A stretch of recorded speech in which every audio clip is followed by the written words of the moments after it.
ये Thomas M sterner की किताब द प्रैक्टिसिंग माइंड का त्वरित सारांश है। अब आप सोच रहे होंगे कि ये किताब हमारे लिए क्यों मायने रखती है, राइट? तो बात यह है कि ये हमें सिखाती है कि कैसे हम सिर्फ रिजल्ट की चिंता छोड़कर पूरी तरह से सीखने के प्रोसेस पर फोकस कर सकते हैं, जिससे हमारा स्ट्रेस कम होता है और हम कोई भी स्किल बहुत तेजी से सीख सकते हैं। तो चलिए पहला पॉइंट देखते हैं, प्रोसेस बनाम प्रोडक्ट। देखिए, गोल या लक्ष्य तो सिर्फ हमें एक दिशा देने के लिए होते हैं, लेकिन ना जो असली खुशी है वो प्रोसेस में ही होती है। हम हमेशा अपनी मंजिल पर पहुंचने की इतनी जल्दी में क्यों रहते हैं? थॉमस एडिसन का ही उदाहरण ले लीजिए। 1000 बार फेल होने के बाद भी उन्होंने रिजल्ट पर नहीं बल्कि हमेशा अपने सीखने की प्रक्रिया पर फोकस किया। दूसरा, अब सवाल ये आता है कि बिना भटके इस प्रोसेस पर फोकस कैसे करें? इसके लिए आप DOC यानी करो देखो सुधारो तकनीक का इस्तेमाल कर सकते हैं।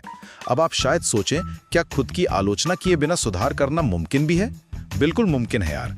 जैसे एक छोटा बच्चा गिरकर चलना सीखता है ना, और खुद को बिल्कुल जज नहीं करता, बस वैसे ही हमें बिना किसी इमोशनल रिएक्शन के अपनी गलतियों को सुधारना है, क्योंकि जजमेंट सिर्फ हमारी एनर्जी बर्बाद करता है। और अंत में, अगर इस प्रोसेस में कभी बोरियत या निराशा लगे तो बस 4S रूल याद रखिए। सिंप्लीफाई, सरल रखें, स्मॉल, छोटे हिस्सों में बांटें, शॉर्ट, संक्षिप्त प्रैक्टिस करें, और स्लो, धीमे चलें। अब मल्टीटास्किंग के इस तेज दौर में धीमा होना थोड़ा अजीब लग सकता है ना? लेकिन